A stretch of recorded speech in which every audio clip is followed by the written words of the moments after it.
एक गांव जंगल के काफ़ी पास था, या कह सकते काफ़ी नज़दीक था। तो गांव वासी क्या करते थे, अपना जीवन यापन करने के लिए जंगल जाते और वहाँ पेड़ पर चढ़ाई कर कर लकड़ियाँ को काट लाते थे और उन्हें शहर में जाकर बेच आते। उनसे जो भी 2 पैसे 4 पैसे मिलते, उनसे उन पैसों से अपने परिवार का, अपने बच्चों का जीवन यापन करते थे। पर प्रॉब्लम क्या थी? प्रॉब्लम ये थी कि अगर आप जंगल जा रहे हो तो जानवर तो रहेंगे, जंगली जीव रहेंगे। जब वो पेड़ पर चढ़ाई करते तो उनमें से कुछ लोग पेड़ पर चढ़ाई करने के दौरान नीचे गिर जाते, जिनसे जानवर का शिकार बन जाते थे।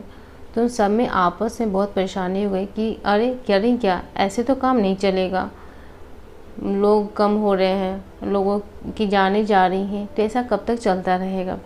तो उन लोगों ने आपस में डिसाइड किया कि ऐसा करते हैं, पहले हम लोग पेड़ पर चढ़ाई करने का प्रैक्टिस करते हैं। जब हमारा प्रैक्टिस सही हो जाएगा, जब हम लोग पेड़ पर चढ़ाई करना सीख जाएंगे, तो फिर हम लकड़ियाँ काटना जाएंगे। तो सब ने कहा हाँ हाँ ये सही रहेगा। तो सब ने पेड़ पर चढ़ाई करने की कोशिश की, प्रैक्टिस की। उस कोशिश में भी कुछ लोगों की जानें चली गई। तो एक जो भी गांव के लोग थे, उनमें से एक ने कहा कि ऐसे काम नहीं चलेगा, मैं एक बाबा को जानता हूँ जो पास में रहते हैं, वो इन सब में माहिर है, वो बहुत आराम से ये सब सिखा सकते हैं। तो क्यों ना हम लोग उनके पास चलते हैं, इनसे एक हम लोग को दिशा मिल जाएगी कि कैसे पेड़ पर चढ़ना है। तो सब ने ओके कहा, हाँ हाँ आप सही कह रहे हो, चलो हम लोग बाबा के पास चलते हैं। सभी लोगों ने बाबा के पास किया और अपनी बातें बताई कि बाबा ऐसे ऐसी बातें हैं, जो हम लोग पेड़ पर चढ़ते हैं तो इस तरह से हो जाता है, और हमें अपना लाइफ को आगे बढ़ाने के लिए, अपना जीवन यापन करने के लिए लकड़ियाँ काटनी है, पर हम कर नहीं पा रहे हैं। जो भी है आप बताइए, हमें मार्गदर्शक दीजिए। तो बाबा ने कहा कोई बात नहीं, मैं आप लोग को सिखाऊंगा।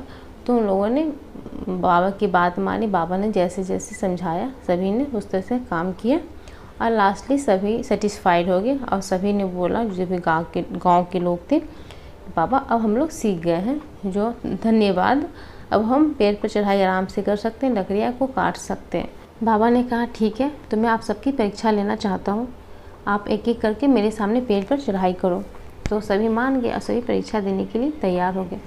पहला युवक आता है, वो पेड़ पर चढ़ाई करता है, फटाक से चढ़ जाता है और फिर उतरने लगता है। वो जैसे ही उतरने लगता है तो बाबा बोलते हैं बेटा आराम से।